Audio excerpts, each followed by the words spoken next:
Senhoras e senhores, muito obrigado pela atenção. TV Pensar Direito, SP, S de São Paulo, SP, a sigla de São Paulo, TV Pensar Direito, SP.net.br.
Behaviorismo e comportamento. O behaviorismo não é a ciência do comportamento humano, mas sim a filosofia desta ciência.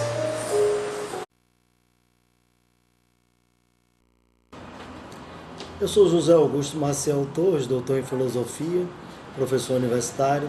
Tive a oportunidade de ser professor do doutor Martinez, que é advogado, bacharel em direito, doutor em educação e tem uma enormidade de títulos de pós-graduação lá do centro.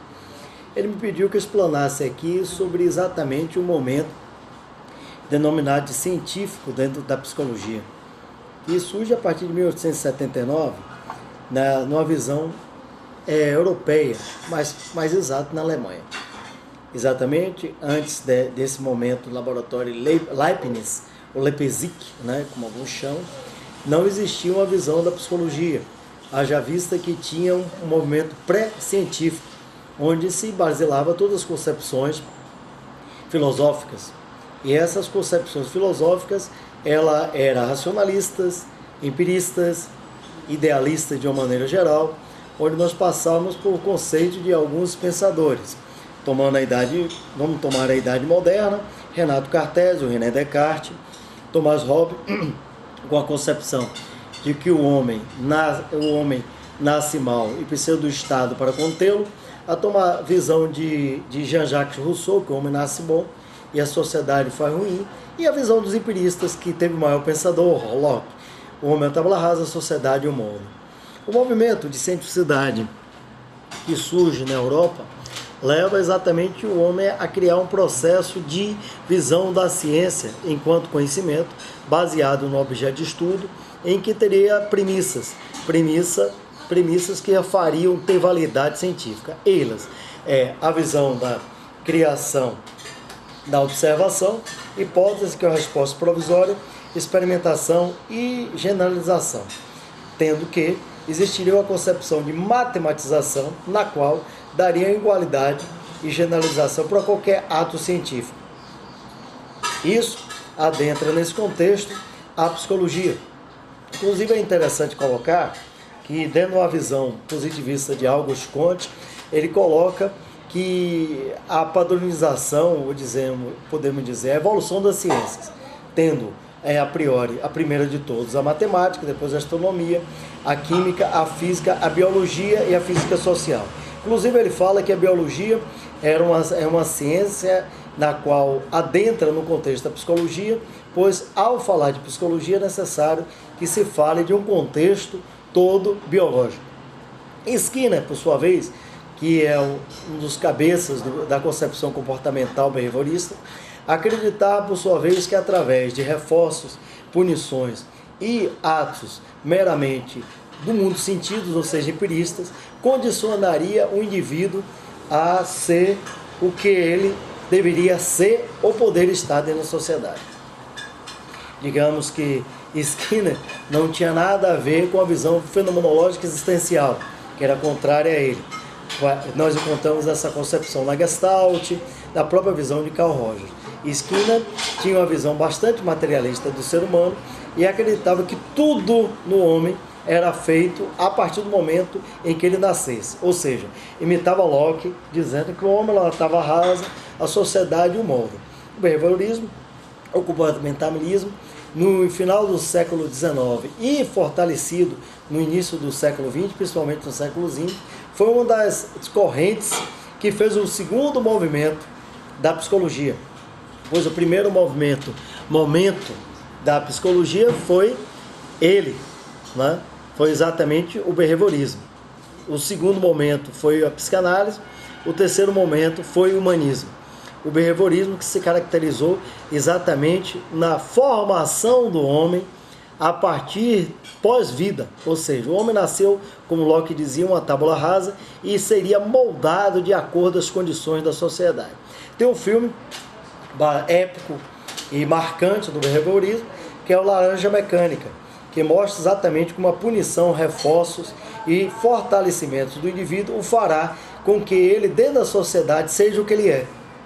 Isto prova que não existe alguns aspectos de individualidade, ou seja, de singularidade, de concepção fenomenológica existencial, divergindo assim das concepções todas idealistas. Em verdade, toda a linha skinniana é uma linha aristotélica. Por quê? Porque a partir de Aristóteles e fortalecidos por os empiristas, a experiência, que significa empíria, né? A experiência resulta na formação do indivíduo, ou seja, a personalidade, que é a persona, a máscara do indivíduo, seria alicerçada a partir das suas relações com a sociedade. E a sociedade, através de todos os seus pilares, iriam dar reforços, punições, né, contra-reforços e algo que o fizesse alicerçasse dentro do contexto dela mesma. Professor Zé Augusto, como psicanalista, o senhor que é um psicanalista conhecido, professor de psicanálise, que eu tive a honra de ser aluno também, nos fale alguma relação entre a psicanálise e o que o Skinner falou. O que poderíamos ter de relação aí também, né? Veja bem, eram teorias antagônicas. Primeiro, Freud acreditava piamente na paradigma. Professor Augusto, então ele estava falando sobre psicanálise e Skinner, posições antagônicas. E a questão também do Skinner, a linha dele ser monista. É isso que eu gostaria que o senhor pudesse nos falar. Rapaz, são teorias completamente diferenciadas. A priori é importante colocar que cada contexto teórico criado, ele parte a partir do indivíduo, que ele tem o sujeito, que é ele mesmo, em relação ao objeto. Então, a visão de Skinner era uma visão, como eu já disse, empirista. Ele não aceitava o processo do inconsciente, diferente de Freud. A visão da psicanálise, ela é livre associação, né? Ela é, acima de tudo, significado dos sonhos, que é um ato existencial fenomenológico, ok? E o ato falho, que em verdade se caracteriza nas falhas da mente, condicionando a você externar algo que você estaria interiorizando, incubado. A visão de Skinner, ela é uma visão bem mecanicista positivista e altamente voltado para o ser humano, enquanto, como eu disse, uma visão de Locke, uma tabula rasa. Já Freud não. Freud achava que o indivíduo, ele, por sua vez, inclusive quando ele lança o primeiro livro dele, que é o Significado dos Sonhos, que ele o escreveu em 1889 e lançam em 1990, mesmo ano que Oscar Wilde falece e também mesmo ano que Nietzsche vem a falecer, que Nietzsche, por sinal, foi um dos mentores intelectivos de Nietzsche Schopenhauer, foi um dos mentores intelectivos de Freud. É importante colocar que nesse momento, em 1900, da saída do século XIX para o século XX, vivia-se um momento de cientificidade na qual se realizava uma visão positivista, uma visão mecanicista, em que a organicidade era a condição sine qua non